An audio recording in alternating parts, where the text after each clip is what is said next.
air itu juga selain untuk menetralisir, dia juga menjadi seperti pintu atau gerbang antar dimensi. Di mana fungsi dari air sendiri yang ada di sungai misalkan itu kan menjadi jalan transportasi. Dan kebanyakan di Jawa ini sungai-sungai besar itu alirannya mengarah ke pantai selatan. Itu kadang di malam-malam tertentu, hari-hari tertentu ada orang yang ketarik itu. Jadi di sepanjang Sungai Bengawan Solo, termasuk anak sungainya, itu legenda yang terkenal urban legendnya adalah hantu Onggoinggi yang menguasai sungai. Saya juga melihat entitas ini memang terkadang ada di bawah jembatan, yang mungkin nampak misal di sini atas jembatan sini sungai ya, itu yang manggil gini mas, untuk loncat.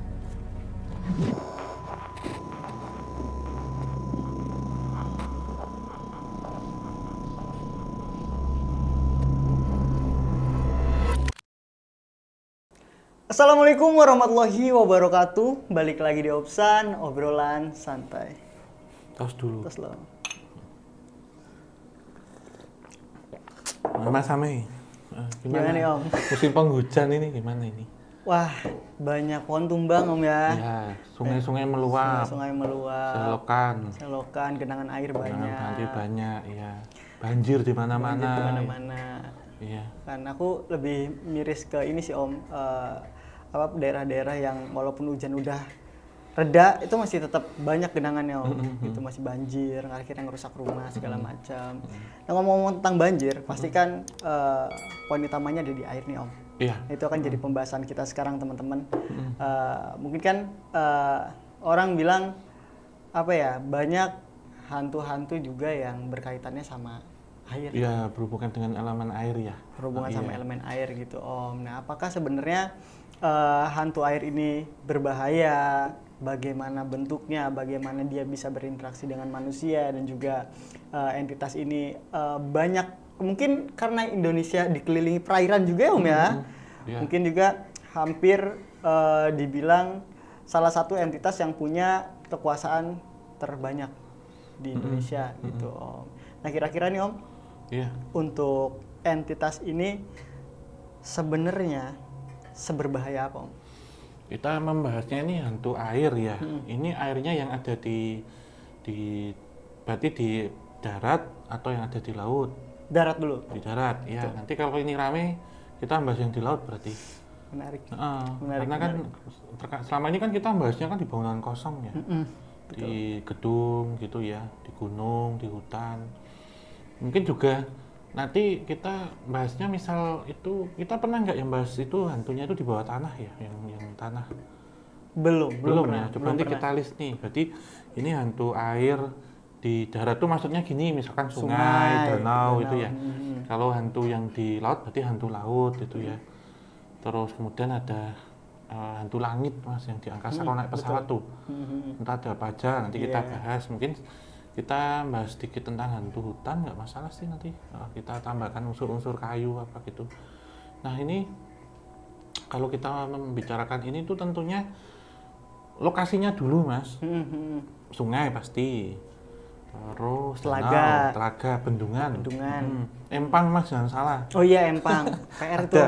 Iya, empang nanti ada ceritanya juga. Saya waktu kecil pernah ngelihat itu dan nemuin dan makan korban gitu. Itu pernah. Kalau ini nanti kita bahasnya itu karena kan menyeluruh ya, dan di setiap daerah itu ada istilahnya. Misalkan ada Onggoinggi gitu, misalkan ada itu, terus ada hantu-hantu air lainnya gitu ya. Nah, seberbahaya apa tentunya kita melihat dulu di ekosistemnya dulu, perairannya. Ekosistem perairan. Menurut saya tetap satu lagi kolam renang ada juga. Oh iya, buatan ya Om padahal itu ya. Buatan ya. Tapi tentu kita melihat ini lokasinya yang alam dulu mas. Alam itu berarti meliputi danau natural asli sama sungai. Oke, jadi Om sebenarnya berarti air itu bukan cuman hanya elemen fisik ya, tapi juga ada unsur spiritualnya di situ. Oh pasti, iya. Karena kita bilang tentang sesuatu hal yang kita tidak bisa lepas itu salah satunya elemen air. Dan perlu diketahui bahwa sungai itu kan bisa untuk pengairan, juga bisa menjadi saluran drainase alami, transportasi dan macam-macam ya. Dan kalau kita lihat di sungai sendiri, kita lihat sungai dulu, kan di situ ada kehidupan, misalkan ada ikan dan lain-lainnya ya. Nah, di sini tentunya makhluk astral itu ada, Mas. Sering kalau kita penelusuran lokasi kan, kalau kita ceritanya di bawah jembatan, kan itu pas ada kerajaan, itu kerajaan ini kemudian ada tentang buaya putih, gitu ya, ada kerajaan-kerajaan lain, entitas lain. Kemudian tidak hanya untuk transportasi fisik, tapi juga menjadi transportasi non fisik. Dan memang di beberapa titik kita sebut ya yang sudah dibangun bendung, kemudian dibangun jembatan, di situ pasti ada penumbalan, misalkan gitu. Nah, penumbalan ini untuk siapa? Misalkan siluman yang ada di situ, gitu. Kemudian ada cerita bahwa setiap tahun ada yang tenggelam, gitu, Mas. Nah, mungkin nanti kita ambil yang nggak jauh dari kita aja lokasi untuk sungai, mungkin di asal Mas Ame tinggal, di lokasi saya, Cabari yang saya lalui, atau di mana nanti coba kita buka di situ, gitu. Kalau saya mungkin clue-nya di Sungai Bengawan Solo, Mas, karena saya kan lokasinya tinggal nggak jauh dari situ, Cabari melewati jembatan di Bengawan Solo. Ya, yang paling sering kita dengar ya Onggo Inggi di situ. Oh, hantu air. Iya, urban legendnya Om di situ ya. Terus juga jembatan-jembatan panjang, kemudian jembatan yang vital ya, yang sangat penting. Itu ada yang dibangun di masa kolonial Belanda. Berpengaruh juga Om itu ya? Ada, apalagi di daerah, kalau dekat saya kan ada dua yang sering saya lewati, kalau nggak jembatan Mojo yang menghubungkan antara Surakarta dengan Sukoharjo di situ, dan dua di jembatan Juruk. Di situ jembatan Juruk atau jembatan Juruk lama, Juruk Baru 1, Juruk Baru 2, sama jembatan Juruk kereta api. Ada 4 jembatan dalam satu area. Itu juga menarik. Nano-nano Panjang ceritanya di situ, iya gitu. Iya, Dan iya. bahkan mungkin Mas Ame kan juga tinggalnya kan Plat Adi ya, kan sering dengar juga sekitaran Juruk, Mojo sering orang loncat. Itu juga. Bahkan ada juga orang yang, mohon maaf gitu ya, Iya di jembatan. Dan nanti juga ada sungai-sungai besar kayak mungkin Progo, Berantas, Progo, Serayu, itu nanti juga bisa kita ceritain. Betul menarik. Ini baru sungai ya, nanti belum kita danau, betul. belum empang gitu kan. Air ini luas banget cakupannya. Iya, Tapi iya. menurut masyarakat kuno nih Om ya, katanya air ini adalah penghubung antara dunia manusia dan dunia roh. Apakah itu juga jadi kepercayaan di Jawa Om? Iya, itu juga saya benarkan gitu ya. Di sungai itu sering juga dipakai untuk ngelarung, buang Mayat. ya, juga ya ada Mas, pembuangan mayat ada, tanda petik ya. Pembuangan ini ngelarung abu jenazah. Oh iya. Yang dikremasi. Kalau mayatnya negatif tadi. Terus buang syarat. Gini loh Mas, misal ada orang datang, ini orang punya hajat nih, dia datang ke entah itu pemuka agama atau praktisi supranatural, biasanya dimintain syarat. Nah, syaratnya ini bisa macam-macam, misalkan buang sial itu buang pakaian dalam. Terus ada yang buang syarat-syarat lain, misalkan ada yang buang hewan atau buang sesuatu. Oh, itu juga mungkin Om ya, kayak jamasan kayak gitu juga ada nggak sih Om? Iya, ada. Itu kan kayak ngebuang energi negatif dari benda pusaka nggak sih? Karena kalau saya ambil contoh di jembatan Juruk ya, Juruk lama itu sampai sekarang masih sering dipakai untuk orang buang, untuk ngelarung, bisa abu jenazah, bisa syarat dari orang pintar, paranormal gitu Mas. Juga kadang buang sial, bahkan untuk buang ini pesugihan juga ada juga di situ. Dan bahkan masih ada kembang setaman dilempar di situ, masih ada dupa, masih ada kelapa muda di jembatan itu. Oke. Berarti kan Juruk, itu ya. Ini Om ya, maksudnya kaitannya dengan apa yang manusia lakukan ya. Tapi kalau dari unsur dasar elemen airnya itu sendiri, apakah udah tanpa dicampur tangan manusia nih, seperti larungan atau buang abu jenazah, apakah itu udah membuat sebuah air di lokasi itu juga punya kekuatan atau punya energi spiritual? Iya, pasti. Kalau tadi kemudian menghubungkan antara dimensi nyata dan dimensi astral ya, saya benarkan Mas. Air itu juga selain untuk menetralisir, dia juga menjadi seperti pintu atau gerbang antar dimensi. Di mana fungsi dari air sendiri yang ada di sungai misalkan, itu kan menjadi jalan transportasi. Dan kebanyakan di Jawa ini sungai-sungai besar itu alirannya mengarah ke pantai selatan. Jadi kemudian orang kayak misal bersih-bersih rumah nih, bersih-bersih rumah dalam artian bersihkan negatif ya, astral. Dibuangnya di situ. Tujuannya apa? Biar nanti ke bawah sampai ke pantai selatan. Terkesan itu dikembalikan.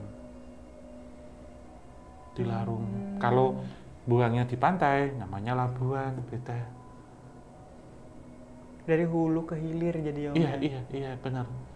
Jadi untuk buang-buang itu Mas, nanti tujuannya hilirnya kemana? Ke laut semua. Laut. Terutama di sini pantai selatan. Tapi kan kalau untuk dua sungai besar Bengawan dan Berantas kan ke pantai utara ngalirnya. Itu ngalirnya kan utara.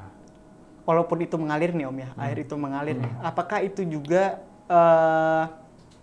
di tempat lokasi pembuangan ya, kan airnya udah mengalir otomatis dong. Iya. Tapi apakah di situ tetap mengandung energi atau emosi dari manusia yang melakukan itu? Iya pasti. Jadi sehingga saya sebut tadi rasanya macam-macam. Nano-nano itu ada apa-apa di situ. Negatif ada, positif ada, netral ada. Tapi menurut saya kalau kemudian tempat itu menjadi jujukan buangan, nanti aja dibuang Mas, berarti buang sampah. Iya. Kan kalau misal abu jenazah ataupun lain kan adalah larung, bukan membuang tapi melarung, mengantarkan. Oke, walaupun tujuannya misalkan untuk menetralkan sesuatu, contoh kayak misalkan badan manusia gitu kan, ada orang juga yang semedi ya betapa di air gitu Om ya. Topok hukum gitu. Nah, air yang mengalir itu berarti untuk membersihkan manusia. Si kotorannya itu terbawa air. Terbawa. Ini yang pertama, yang kedua adalah untuk merecharge. Energi air itu kan bisa masuk ke tubuh orang misalkan untuk menyegarkan. Untuk melarutkan gitu Mas. Jadi membuang yang negatif, mengisi yang positif. Jadi air bisa dualisme fungsi atau dui fungsi. Berarti pada dasarnya elemen air itu energinya adalah positif. Iya. Karena air sendiri kan sifatnya adalah pembersihan dan menenangkan. Ngumbah itu mencuci. Nah, apapun itu. Menyucikan, mensucikan, mengobati dahaga kalau kita haus. Tapi juga untuk pembuangan juga bisa karena menghanyutkan, menetralkan, melarutkan kan gitu juga. Oke, berarti tadi dari segi fisik dia untuk bisa menghilangkan dahaga, rasa lelah, rasa capek. Dan dari segi spiritual yaitu untuk membersihkan secara batiniah itu Om ya, menyalurkan energi negatif di manusia melalui air itu dia salurkan. Iya, itu saya benarkan seperti itu. Nah, karena dari ekosistem air itu yang seluar biasa itu ya, perputaran energi yang cukup besar dan air itu pun terlihat tenang tapi menghanyutkan dan dia juga dapat menghasilkan satu energi besar sehingga entitas astral ada yang pasti di situ, baik di permukaan, di dalam maupun di dasar. Oke, nah, kita bagi nih. Menarik teman-teman. Secara strukturalnya. Tapi sebelum kita ke situ Om, iya. Kita coba pecah lagi nih Om. Iya. Takut teman-teman juga berpikir, sebenarnya ada nggak sih Om perbedaan dari energi makhluk dan lain-lain antara sungai, kan ini air semua nih, luas kan air kan luasnya. Hulunya air nih. Kita bagi sungai, laut, danau, terus sumur, tadi ada kolam renang dan lain-lain. Apakah itu punya energi yang berbeda atau entitas yang berbeda atau sama aja? Menurut saya tetap energinya berbeda Mas. Air yang mengalir dengan air yang tertampung atau dia menggenang itu berbeda. Jika dia mengalir, dia bisa melarutkan, dia bisa membawa, dia bisa mericas, tetapi air yang berhenti berarti energinya juga akan stuck. Yang membedakan adalah sungai itu energi airnya adalah dinamis, sementara danau, bendungan, kolam itu ya atau empang itu ya energinya statis. Nah ini akan membedakan. Yang berbeda bisa ditandai bahwa kalau itu kemudian sendang itu energinya statis, dinamis karena dia air murni, mata air yang dia keluar menyembul, kemudian dia mengalir, kebuang dari air akhirnya menjadi mata air dan terkumpul menjadi sungai, aliran sungai, anak sungai menjadi sungai. Tetapi kalau kita sebut bendungan, kolam renang, danau, empang atau itu danau itu tentu energinya adalah dia statis. Mungkin danau kemudian bisa ada pintu air, dia membuang, itu harus dibuang karena pintu air itu atau bendung bendungan, jadi maaf ya ada pembeda ya. Bendung dengan bendungan itu berbeda, Mas. Kalau bendungan itu waduk, tapi kalau bendung itu pintu air. Jadi membendung sungai, ada pintu airnya, gejelik lah kalau bahasa Jawanya. Kalau itu kemudian ada pintu air atau bendung, itu adalah dia sebagai peredam energi. Jadi ketika dibuka, maka air itu akan mengalir. Energi itu akan berubah, keluar. Seperti halnya Mas Sam ini, misal datang ke suatu tempat, saya pengen cerita banyak gitu, tapi terbatas. Apa yang dilakukan kan pusing, pengen dikeluarin tuh. Berarti kan ada energi yang statis. Sementara kalau kemudian cerita semua ngalir, kita energinya dinamis dan lebih santai, lebih ringan.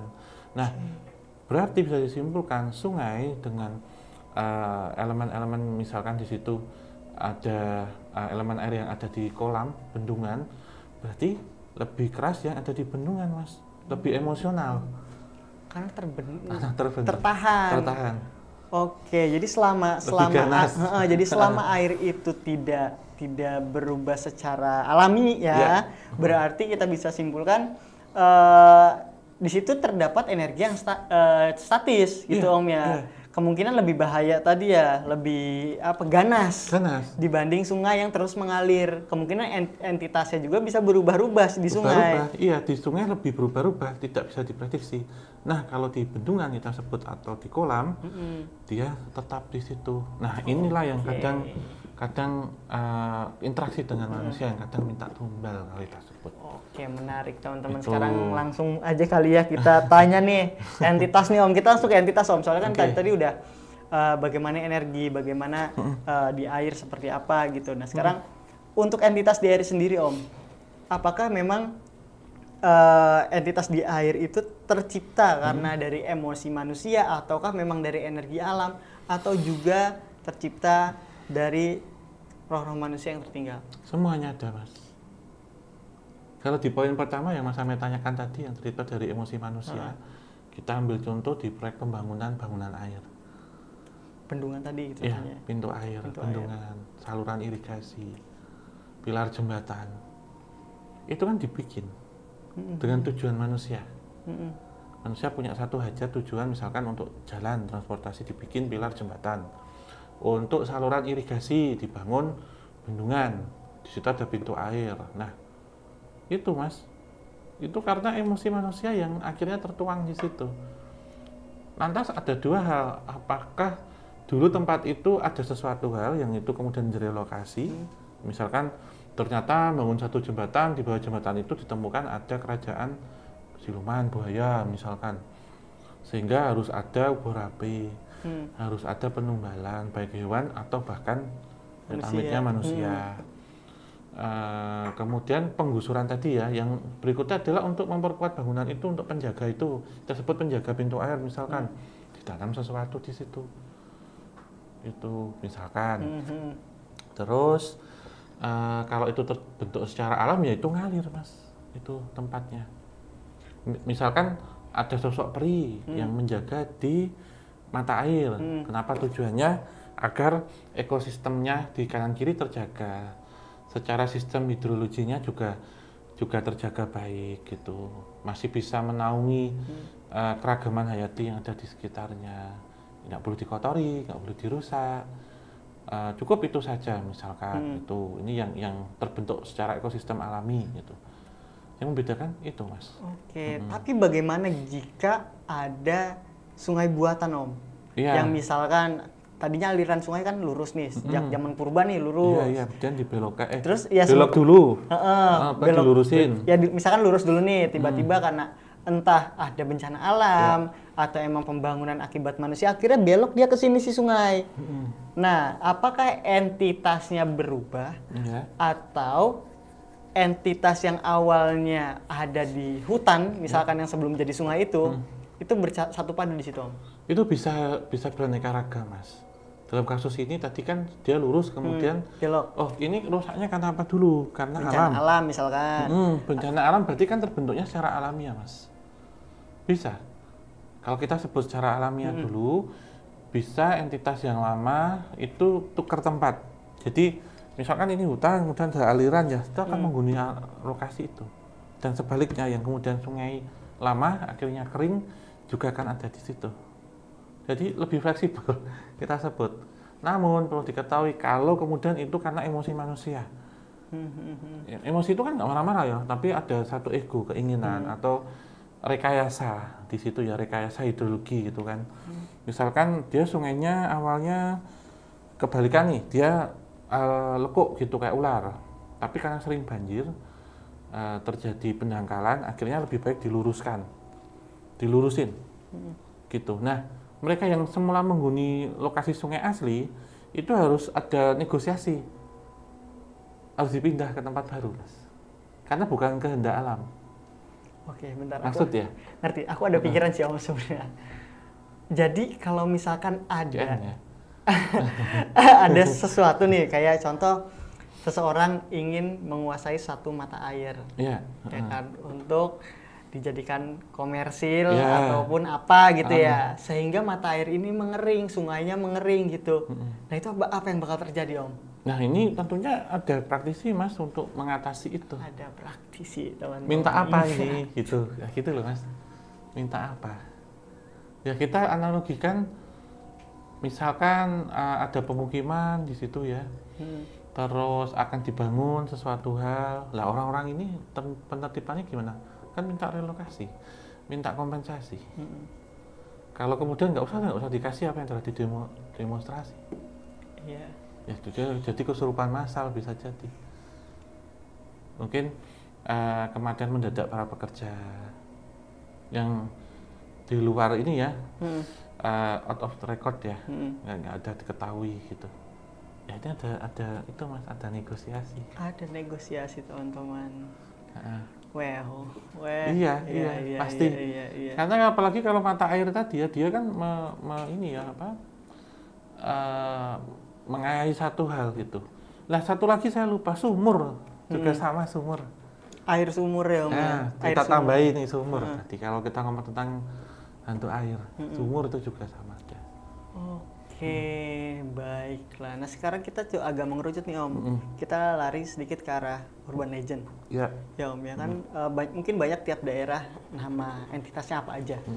Nah ini kan Om Hao di Solo nih, ada yang namanya Onggo Inggi. Onggo Inggi. Kayak unggah-unggu ya, Onggo Inggi. Nah itu asal mulanya gimana sih Om sebenarnya Onggo Inggi itu? Ya, jadi Onggo Inggi itu adalah makhluk ya, itu kepala saja Mas. Kepala? Tapi gondrong. Rambutnya panjang. Oke, terus? Kalau kelihatan di air tuh kayak ngambang gitu Mas, jadi gini. Itu terus airnya tuh kayak apa? Rambutnya tuh kayak ngambang. Nyebar gitu? Ya, itu yang kadang kalau ada orang di pinggir sungai, misalkan di sini MCK misalnya, mancing, main, nyari ikan, atau ngelamun aja lah pinggir sungai. Si rambutnya ini nanti narik gitu, narik calon korban untuk dibawa masuk ke dalam air. Ini dulu pernah kita bahas juga di gerbang antar dimensi waktu kita mengunjungi gua Mangku ini salah satu gua di Sragen, saya lupa, di daerah Masaran, gua Mangku Bumi ya kalau nggak salah. Pernah kita mengunjungi, kemudian di sebelah aja sungai yang situ ada ceritanya tentang Onggo Inggi. Nanti mungkin teman-teman Sobat Javanika bisa diputar ulang nonton. Kita pernah jelasin di situ. Iya, gua Mangku Bumi kayaknya. Dan itu berbahaya Om? Berbahaya, iya Mas. Itu kadang di malam-malam tertentu, hari-hari tertentu ada orang yang ketarik itu. Jadi di sepanjang Sungai Bengawan Solo, termasuk anak sungainya, itu legenda yang terkenal urban legendnya adalah hantu Onggo Inggi yang menguasai sungai. Jadi kayak tiba-tiba itu dari bawah kayak keluar gitu Mas, kupluk-kupluk keluar gelembung tuh loh, langsung gini terus rambutnya itu panjang gitu, narik gitu Kak, terus tarik masuk. Pernah lihat ini nggak sih cumi-cumi hidup tuh loh? Iya, cumi-cumi hidup. Ini itu loh, kayak gurita. Gurita kan dia bawa itu kan gini, Tapi rambut orang. Tapi serem om, entitas mukanya kan Serem. bukan kepala kan? Kalau di darat kan ada gundul pringis. Heeh. Gundul pringis ya. Kalau di air ada onggoingi. Kalau gundul pringis itu memang dia kepala aja, gundul nggak ada rambut. Yang biasanya menyerupai buah yang jatuh, buah kelapa. Kalau onggoingi ini kepala aja juga tapi rambutnya gondrong. Kebalikan. Jadi dua spesies sih, ada gundul pringis itu yang di darat, kalau onggoingi yang di air itu. Menarik. Soalnya kalau di Banten itu ada namanya gegek om. Tulisannya keok-keok lah, gegek. Itu bentuknya kayak karpet, kayak sama itu. Cover. Apa? Karpet. Apa sih sebutannya? Bukan karpet dong. Sama tuh apa? Tikar yang dari pandan itu loh. Mendong itu kalau di Jawa, iya. Jadi mendong ya? Kalau di sini Jawa Timur. Jadi mereka itu ya bentuknya kayak tikar kegulung atau agak sedikit kebuka, tapi nanti tiba-tiba ngedekat, misalnya lagi jaring, itu ketabrak itu kegulung om. Tikernya ngegulung orangnya, langsung di bodinya maksud. Berarti hampir sama mas. Mirip ya? Tapi bedanya tadi kan tiker. Mungkin ini mas saya dapat gambaran mungkin kayak tikernya orang mati. Betul. Iya kan biasa buat mandiin atau naruh itu loh. Yang di keranda kan. Kan biasanya kalau orang meninggal kan dibungkus tiker dari anyaman. Tapi kalau pas makamin nggak dibawa, ditinggal kan. Ya itu maksud saya. Iya dari situ om legendanya om. Iya. Jadi tikar-tikar yang dibuang gitu loh. Iya biasanya habis mandiin dibuang sungai. Iya. Sama satu lagi tuh ada dari gedebong pisang om. Iya. Jadi pocong air sebutannya. Pocong air ya, tapi bentuknya dari debok. Iya, jadi gedebong yang pisang yang dibuang sembarangan. Habis mandiin orang mati. Habis mandi, nah itu berubah jadi pocong om. Nah pocong itu bawa tenggelam orang. Nanti tiba-tiba pas muncul lagi itu udah si orang itu udah di dalam kain kafan. Oh, berarti udah di kayak pemusaran jenazah gitu ya? Iya, pemusaran jenazah. Serem ya urban legend. Air itu sebenarnya maksudnya kayak kita tuh nggak bisa ngapa-ngapain gitu loh di air. Kalau yang jago berenang juga tangannya keikat rambut. Onggoingi kan susah. Orang kadang kita yang jago berenang juga kalau tempat airnya kayak gitu juga di bawah kan ada pusaran mas. Keruh. Batu, apalagi sekarang banyak sampah plastik dan lain-lain yang berbahaya. Bisa kesangkut tuh. Iya kan besi-besi dan lain-lain kan belum tahu. Iya dari ngilu ya. Iya. Saya tuh paling bukan takut ya tapi geli sih maksudnya. Agak ngilu kalau lihat air, kalau apalagi nggak pakai celana sepatu sendal ya. Ya inget yang sama Panji om. Ya makanya itu aja bocor kan. Dan nggak bisa diprediksi mas. Air itu dia terlihat sama, tapi kan kedalamannya kita nggak tahu. Kalau di situ ada lubang misalnya. Betul. Ada kubangan. Ya kayak kita ngendarin motor pas hujan aja kan banyak kayak kubangan gitu. Iya. Ternyata pasti itu dalam banget, jeblos. Iya. Karena semuanya terlihat rata, tapi di dalamnya kita nggak tahu kedalamannya. Nah itu dia. Alumnya lah. Iya, jadi masih banyak yang maksudnya entitas-entitas air ini emang unpredictable ya, yang nggak keprediksi sama sekali ya tadi ya. Tapi ada nggak sih om maksudnya orang yang selamat dari terkaman entitas air, contohnya kayak dari onggoing gitu. Pernah nggak om dengar cerita? Ada, saya pernah mendengar juga. Biasanya itu nanti diselamatin. Maksudnya diselamatkan, ada yang dalam kondisi hidup atau mereka yang sudah terbawa itu hilang, baru dikembalikan 3-7 hari kemudian. Dia apa ini dong? Biasanya di tanda kutip biasanya mereka bilang dimakan mas. Dimakan? Dijadiin tumbal situ.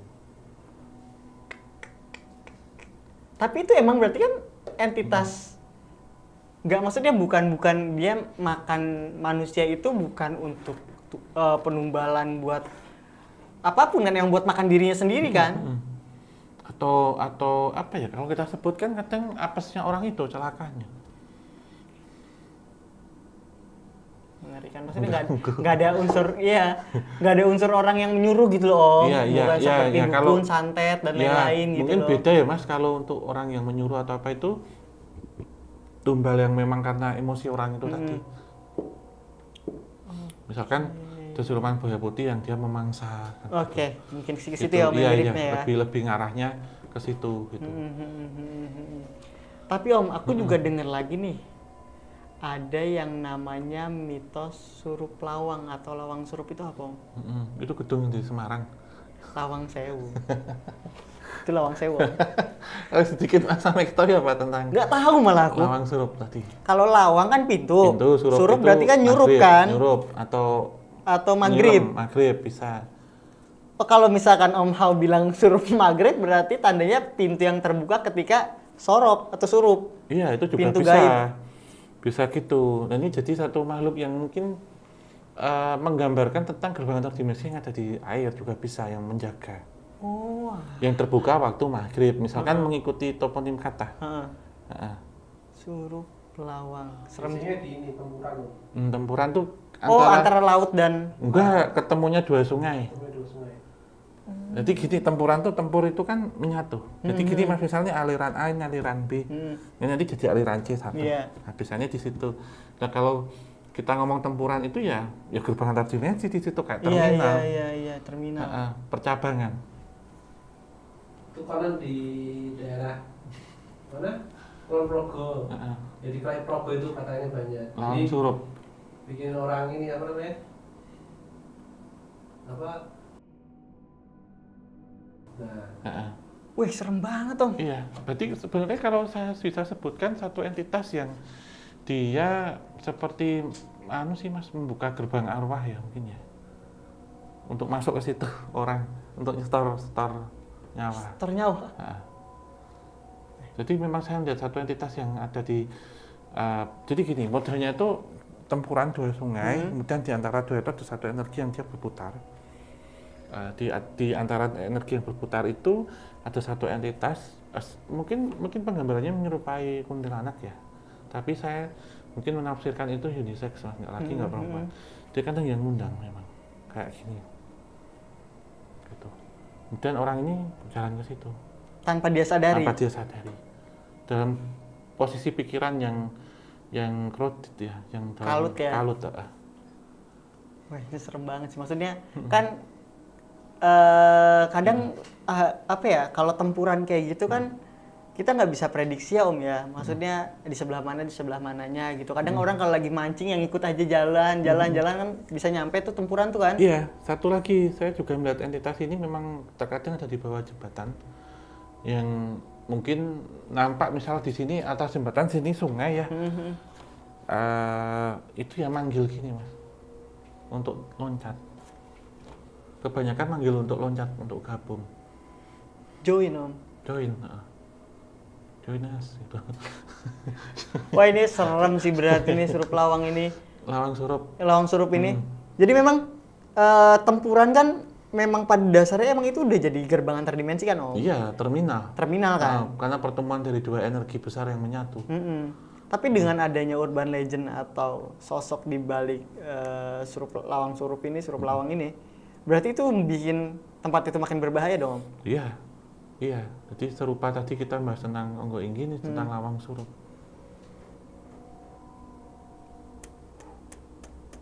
Mengerikan gitu. Jadi tadi pengen mancing sih Om, udah mikir lah mancing weekend inilah, ternyata nggak denger kayak gini kayak. Padahal kan banyak ikan harusnya ya di situ ya? Pasti, iya. Kadang ikan-ikan kita sebut kalau di tempuran itu memang banyak ikan Mas, terutama ikan sidat ya. Sidat itu apa sih istilahnya? Seperti bentuknya itu kayak ikan panjang-panjang tuh Mas. Ikan sidat lah gitu. Pelus atau sidat, itu biasanya memang satu ikan yang secara metafisik itu biasanya piaraan dari entitas yang ada di situ, entitas astral. Yang memang ada istilahnya kalau nemu sidat itu nggak boleh dibawa pulang, atau ikan danyang. Atau ikan yang bisa kedip. Ikan emas, bisa kedip. Itu. Biasanya sidat putih yang matanya merah itu memang ikan ini langka gitu, tapi terkadang diasumsikan itu ikan piaraannya. Dijadian. Saya juga ada lele putih. Iya, lele tengkorak gitu Om ya. Iya, Truno lele itu. Mantap juga ternyata nih makhluk-makhluk air nih ya. Unik ya. Iya. Maksudnya tapi berbahaya juga ini loh. Aku berpikir kayaknya kata Jesur deh kalau main daerah air. Mikir lagi, yang pertama susah juga ya. Maksudnya ekspedisi ke sana tuh kan harus ini Om ya, prepare ya, sepatu boot, terus juga pelampung. Iya benar, pelampung. Pakai pelampung. Kita ekspedisi air itu pernah Arum Jeram di Serayu ya.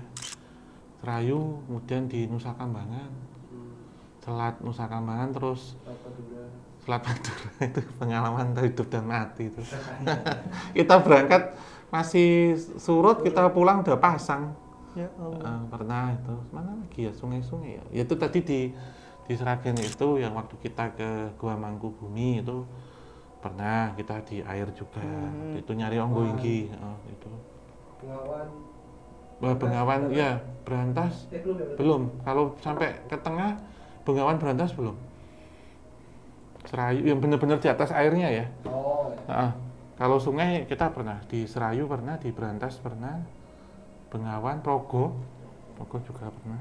Kemarin yang belum lama di Kali Suci, nah itu hitungannya perairan juga. Sungai juga. Yang berbahaya sih memang sih kalau dilihat dari pusat energinya. Terus sungai yang kecil tapi menyimpan banyak sejarah. Yang ternyata merah ya, nggak boleh apa? Semesta tidak mengizinkan itu tidak juga. Boleh ternyata. Nah, itu juga sungai hitungannya.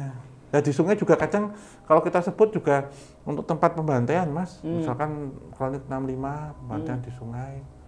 Makin memperparah ya, Om. Harusnya kan maksudnya air kan mensucikan, murni dan lain-lain gitu. Tapi dengan adanya emosi lah, kita sebutnya emosi manusia, itu bisa jadi kotor ya Om ya ternyata ya? Iya, karena menganggap sungai kalau kemudian untuk tempat pembuangan itu kan berarti kita yang mencemari, Mas. Misalkan ada sungai yang semula putih terus kemudian jernih, kita buang sampah jadi sungainya kotor. Sungai-sungai di kota besar tuh. Zaman Belanda dulu ya sungainya jernih, bersih, sekarang bau sungainya, hitam airnya. Jadi kayak solokan ya? Kayak comberan. Comberan kan? Iya, makanya lah, tolonglah teman-teman jangan buang sampah sembarangan, jaga alamnya. Supaya... Hitungannya kalau buang air juga, maaf apa ya, jangan mencemari sungai loh Mas. Iya sih.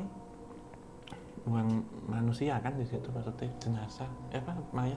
Dan itu juga bisa bikin marah nggak sih Om? Entitas-entitas seperti itu sebenarnya? Iya, antara marah kemudian juga ada yang mereka menyerap itu. Yang negatif kan, yang kayak gitu kan? Iya. Karena yang diharapkan yang ada di sekitaran manusia yang positif dong, jadi tidak Karena sungai mencelakai. kan memberi kehidupan toh Mas, tapi untuk membuang satu elemen kematian ya dia akan menyerap kematian itu. Nah, menyerap kematian nih Om, ngomong-ngomong. Kalau misalkan ada, mohon maaf nih, jasad nih ya, susah banget nih ditemukan nih ketika ada tragedi di perairan, di sungai gitu, tenggelam atau apa gitu ya, pembuangan, tapi susah mayatnya ditemuinnya. Nah itu bisa jadi andil dari makhluk metafisika juga nggak sih? Iya, saya benarkan. Ya memang kalau kita lihat secara fisik ya, di sungai terkadang di situ ada akar, misalkan di bawah ada bebatuan, ada palung, ada kubangan. Ini apa? Kayak apa sih? Palung gitu ya? Palung lah disebutnya atau jugangan lah kalau di Jawa ya. Bisa tersangkut di situ. Atau lumpur. Nah, memang ketika seseorang meninggal tenggelam, dia kan akan meminum air. Jika dalam kondisi hidup meninggalnya, kecemplungnya itu hidup, maka akan meminum air kan, paru-paru ada terisi air, lambung semuanya. Tapi ada juga yang dibunuh dulu baru dibuang. Nah, ketika seperti itu terkadang si pelaku juga memberikan pemberat, Mas. Bisa dikasih batu biar tenggelam. Itu ya. Nah, kemudian kalau ketika terisi air, maka dia akan turun karena berat ya. Berat seseorang itu kan akan menarik dan terkena tekanan bawah air.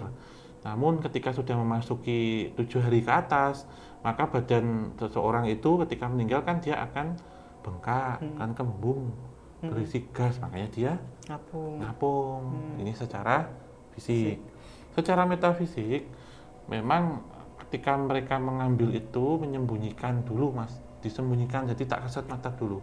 Baru kemudian di situ ada ritual, ada doa-doa, ada larung sesaji dan macam-macam dikembalikan dengan tetua lokal atau dilakukan oleh praktisi spiritual yang ditunjuk untuk mengevakuasi itu. Karena hal ini terkadang beberapa dari teman-teman tim SAR ya itu diupayakan dulu mencari. Nah kemudian kalau sudah menemui titik tertentu, juga ada juga yang menggunakan seperti itu gitu. Ini maaf kalau saya salah, tapi saya pernah diceritain tentang hal itu. Jadi ada sesuatu hal yang dibuang di situ, dilarung di situ, atau minta izin tertentu, bahkan yang dimakan buaya bisa ditarik lagi oleh pawangnya, buayanya. Iya, pernah lihat. Misalkan ya Mas itu. Jadi terkadang disembunyikan tak kasat mata, sudah diselamin, sudah dicari sampai dasar gini tetap nggak ketemu, ditunggu berapa hari, 3 hari, disaratin, dikembalikan, langsung muncul jasadnya. Tapi emang kenapa Om bisa, maksudnya dengan adanya komunikasi gitu kan harusnya ya kayak adalah balikin jasadnya. Nggak mau harus ada sesaji dulu. Kenapa sesaji dulu gitu loh? Sebenarnya macam-macam. Kan? Menurut saya sebenarnya tergantung konteksnya macam-macam ya Mas. Misalkan harus ada itu, terkadang mereka kayak ada barter, tukar menukar. Gitu. Jadi apa yang saya bawa, kalau kamu pengen dikembaliin, ya udah mintain ini nih. Gitu. Jadi ada negosiasi. Oh, negosiasi. Dalam konteksnya yang ini tadi ya.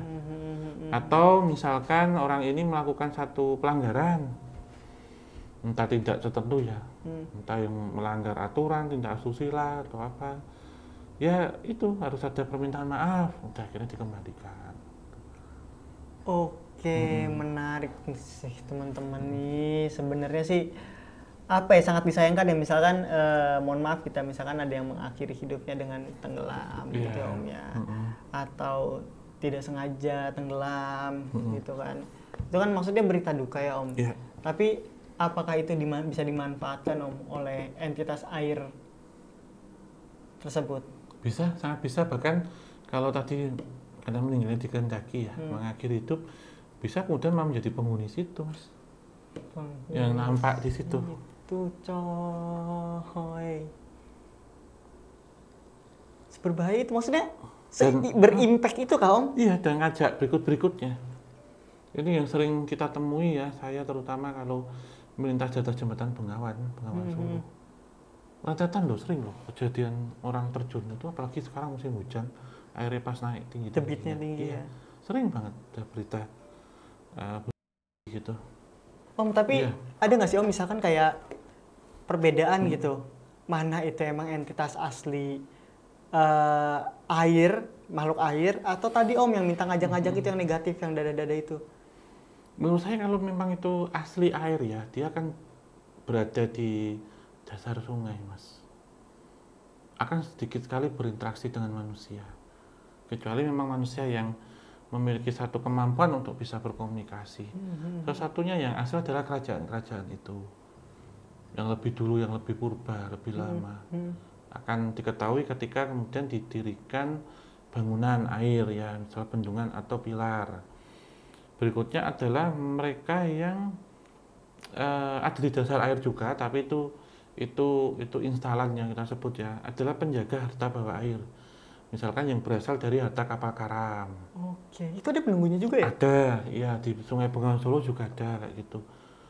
Yang apa dulu waktu zaman VOC, ya kan sungai dipakai untuk transportasi kapal. Kapal itu tenggelam, karam, itu masih bawa harta karun disebutnya, itu ada kayak gitu. Di Sungai Berantas juga ya. Nah, tapi kalau yang di permukaan biasanya itu berasal dari mereka yang dibuang atau sengaja membuang diri. Misalkan tadi yang dilarung, yang dibuang, kemudian yang melakukan pengakhir hidup sendiri itu, atau mayat-mayat yang dibuang itu ada di, menurut saya sebenarnya itu nggak di atas sungai ya, di bantaran sungai Mas. Pinggiran lah ya. Pinggiran, iya itu. Atau dari pusaka-pusaka yang dilarung juga Mas. Ada orang yang narik pusaka di bawah jembatan gitu Mas, di tempuran. Terus dari mereka yang ilmunya dilarung itu juga bisa. Menurut saya antara permukaan kemudian bantaran itu nggak asli ekosistem hantu air. Karena yang asli itu biasanya ada di dasar. Di dasar. Menarik. Ini sangat menarik nih. Tapi Om nih, kalau misalkan kita pengen tahu nih bahwasannya di sungai itu ada entitasnya, itu kita gimana cara membedakannya atau mengetahuinya Om? Menurut saya hampir semuanya itu ada ya. Tapi orang akan merasakan dengan sugesti tempat wingit dulu, Mas. Misalkan kayak bawah jembatan. Terus kemudian di pinggiran sungai di bantaran ada rumpun bambu atau barongan. Terus tempuran, itu aja kita ambil 3 sisi itu. Orang pasti tidak perlu pakai sixth sense ya, nggak usah pakai sixth sense. Itu secara feelingnya sudah mengatakan kalau tempat itu angker atau wingit. Maupun dari mulut ke mulut juga Om ya. Bisa jadi. Jembatan paling ini ya kita ya. Jembatan apalagi di situ ada tempuran, ada rumpun bambu, itu Jakarta Metropolitan. Iya. Komplit di situ. Bener, was. Teman-teman gila banget pokoknya untuk entitas air ini sebenarnya sih. Apa ya, kayak beraneka ragam ya. Beraneka ragam banget, dan kita tuh beneran nggak bisa ngapa-ngapain selama itu di air gitu. Maksudnya ya kalau udah tenggelam nggak bisa berenang aja bisa kena kan Om, apalagi bisa berenang gitu. Makin gitu kan. Jadi kayak sesuatu ada ancaman tersendiri gitu dari entitas-entitas air ini. Sepakat sih saya. Nah, untuk menetral ini gimana tuh Om? Misalkan ya ada satu proyek kemanusiaan kita sebut ya Om ya. Ada satu proyek kemanusiaan untuk membersihkan lokasi sungai itu. Mungkin juga harus ada ini ya Mas ya, sarannya atau gimana solusinya dari praktisi. Berikutnya mungkin juga bisa ruqyah tempat juga bisa, atau didirikan bangunan, misalkan bangunan suci di tempat itu, sekitar itu, jadi untuk netralisir. Atau dibikin talut yang tinggi biar orang nggak datang ke situ. Jadi tempat itu steril secara fisik ya, gitu. Jadi emang tidak digunakan untuk hal-hal negatif maupun tidak menimbulkan orang berpikiran negatif ya untuk melakukan sesuatu di situ ya. Atau juga untuk tujuan rekreasi, misalkan mancing nyari ikan, kan bisa Mas. Bisa sih Om. Nah kan dibikin talut yang tinggi, ada kawat berduri, ditutup area itu, gitu. Harus seizin pengolah atau yang menjaga tentang daerah aliran sungai, misalkan dari bidang ini gitu ya. Kehutanan biasanya ada perairan atau PU gitu kan gitu. Oke, menarik. Tapi ini nggak sih Om, maksudnya itu bisa makan waktu lama nggak sih buat netralin sebenarnya? Tergantung, menurut saya tergantung ya. Tergantung kepekatan dari energinya menurut saya. Jadi tergantung lokasinya sekotor apa, secara residualnya ya. Seberat apa? Itu sih. Oke. Dan emang kita nggak bisa sembarangan juga kan untuk bisa macem-macem gitu. Apalagi kita bisa ketahuin gitu kalau memang tempat itu tempat angker. Nah, buat teman-teman gimana nih Om caranya, misalkan ada para mancing mania, terus juga ada orang yang suka telusur, suka eksplor dan lain-lain. Bagaimana caranya untuk bisa berinteraksi, maksudnya mengkomunikasikan kalau kita tuh nggak mau macem-macem di sana. Tentunya di sini harus ada pendampingan atau kita konsultasi dulu, kita tanya-tanya dengan warga lokal, Mas, itu paling penting. Dengan warlok atau kamsi. Jadi kita jaga etika, sopan santun. Ada baiknya kalau memasuki daerah asing bagi kita ya, kita harus ada istilahnya izin kelonun. Gitu. Sama warga di sana. Iya warga pastinya, karena warga kan tentu yang tahu, yang kecil lahir sampai besar kan di situ, Mas. Ada apa di situ gitu misalkan, yang bisa tidak kita langgar atau pantangannya apa, baiknya bagaimana, kita perlu pendampingan tuh warga lokal. Nah kalau mungkin lewati jembatan ya kita ngelakson itu, assalamualaikum, izin.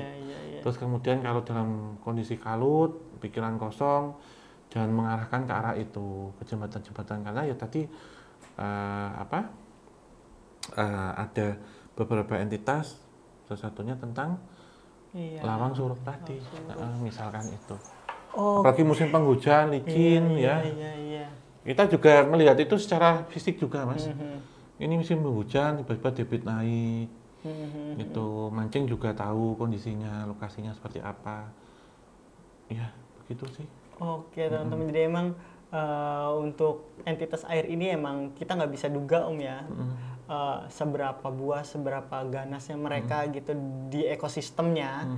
Tapi kita bisa jaga-jaga dengan cara kita harus tahu dulu peraturannya, tata tertibnya seperti apa ketika memang di dekat daerah situ. Pikiran kita juga harus positif gitu ya Om ya, nggak boleh merusak, nggak boleh buang sampah sembarangan, jaga sungai kita, jaga perairan kita supaya tetap bersih, jadi ekosistem secara metafisik dan fisiknya juga terjaga gitu Om ya. Iya, karena ada beberapa entitas asli sungai yang ada di dasar sungai atau perairan itu yang mereka tidak mau dikotori, Mas. Misalkan ada pembuangan sampah, itu baik itu sampah organik, anorganik atau metafisik. Oke Om, mungkin cukup ya tentang entitas air kali ya. Ya, mungkin sebagai penutup tetap hati-hati, terutama di hal-hal yang berbau tentang pengairan ya, perairan. Tidak hanya yang alami, tapi justru yang buatan ini lebih mematikan dan berbahaya. Dan setiap hari kita dan setiap hari kita juga bersinggungan. Sebagai contoh seperti sumur, selokan, empang, terutama kita yang punya anak kecil ya, itu hati-hati apalagi di musim penghujan. Betul. Gitu, karena tentu segala bentuk makhluk astral itu ada di mana-mana. Oke. Itu sih Mas. Cukup banget ya. Iya. Mungkin kita tutup ya. Terima kasih untuk Sobat Javantika yang menyaksikan dari awal hingga akhir, dan tetap dukung tim KTJ juga podcast obrolan santai dengan cara like, subscribe, dan nyalakan lonceng, share sebanyak mungkin. Tinggalkan kritik, masukan, saran hanya di kolom komentar. Saya tutup akhir kata. Wabillahi taufiq wal hidayah. Wassalamualaikum warahmatullahi wabarakatuh. Mugi tansah pinaringan rahayu sagung dumadi.